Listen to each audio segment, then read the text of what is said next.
ఆ పార్టీ చరిత్ర ఓ ఎమోషన్. నిజం చెప్పాలంటే ఓ సెన్సేషన్ అని చెప్పాలి. ఒక్కడితో మొదలై కోట్ల మంది ప్రజల అండతో అంచెలంచెలుగా ఎదిగిన పార్టీ అది.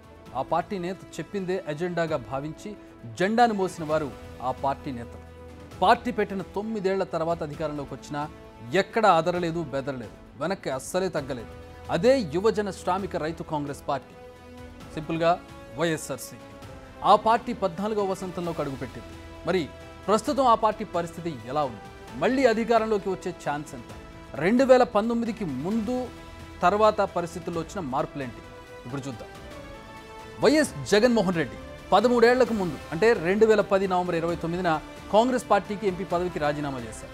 వైఎస్ఆర్ ఆశయాల సాధనే ధ్యేయంగా 2011 మార్చి 12న వైఎస్ఆర్ కాంగ్రెస్ పార్టీ ఆవిర్భవించింది. ఈ 13 ఏళ్లలో ఎన్నో ఆటుపోట్లు, కష్టాలు, వాటన్నింటినీ సమర్థంగా ఎదుర్కొని పార్టీని ముందుండి నడిపించారు జగన్మోహన్ రెడ్డి.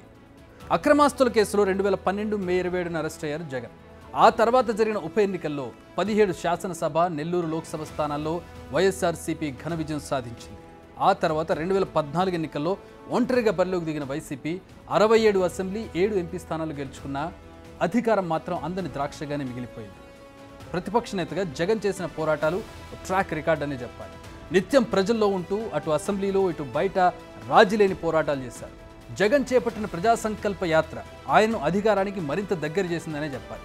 ఎముకలు కొరికే చలిలో, మండు టెండల్లో, వానల్లో, ఇలా సీజన్ ఏదైనా కూడా 14 నెలల పాటు 3648 కిలోమీటర్ల పాటు పాదయాత్ర చేశారు జగన్. అన్ని పక్షాలు ఏకమై పోటీ చేసినా ఎప్పుడూ సింగిల్గానే పోటీ చేస్తూ తన మార్కు రాజకీయం చేస్తూ వచ్చారు జగన్. వైఎస్ జగన్కు 2019లో జనం తిరుగులేని మెజారిటీ ఇచ్చి పాలన పగ్గాలు అప్పగించారు. చరిత్రలో ఎప్పుడూ లేని విధంగా 175 అసెంబ్లీ, 25 పార్లమెంటు స్థానాల్లో 151 ఎమ్మెల్యేలు, 22 లోక్సభ సీట్లను గెలుచుకుని ప్రభంజనం సృష్టించింది వైసీపీ. జగన్కు జనంలో ఉన్న పట్టు వేరు, నిత్యం ప్రజల్లో ఉంటారన్న పేరుండే. పార్టీనే ప్రాణమనుకునే నేతలు ఓవైపు చెల్లి షర్మిల, మరోవైపు తల్లి విజయలక్ష్మి అండ.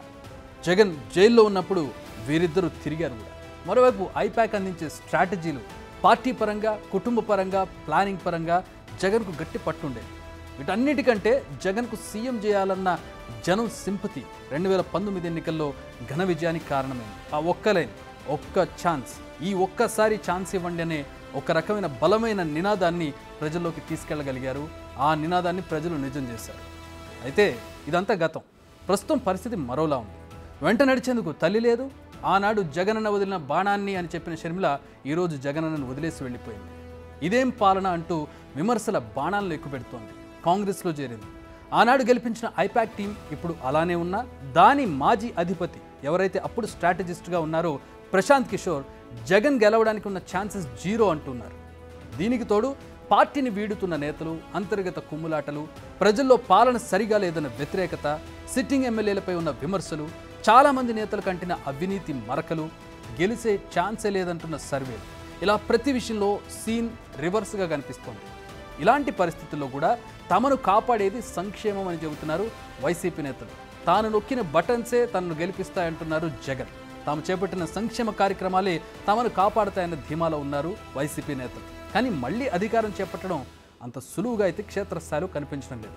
విపక్షంలో ఉండి అధికారం చేపట్టడం సులువే, కానీ అధికారంలో ఉండి మళ్ళీ అధికారంలోకి రావడమే అసలు సిసలైన సవాల్.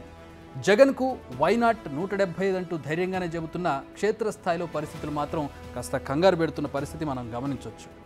అయితే మొత్తంగా చూస్తే ఆనాడు అండగా ఉన్న తల్లి, చెల్లి లేదు. ప్రజల్లో సానుభూతి కనిపించడం లేదు. మరోవైపు బీజేపీ, టీడీపీ, జనసేన ఉమ్మడిగా రావడం, ఇవన్నీ చూస్తుంటే ప్రస్తుతం జంక్షన్లో జగన్ సింగిల్గా కనిపిస్తున్నారు. ఈ 13 ఏళ్ల ప్రస్థానంలో ఎన్నో సంక్షోభాలను ఎదుర్కొన్నారు జగన్. మరి ఈ సంక్షోభం నుంచి గట్టెక్కుతారా లేదా? 30 ఏళ్ల పాటు వైసీపీనే అధికారంలో ఉంటుందని 2019 ఎన్నికల ప్రచారంలో చెప్పారు జగన్. మరి ఆ మాట అమలవుతుందా లేదా? డిసైడ్ చేయాల్సింది జనమే.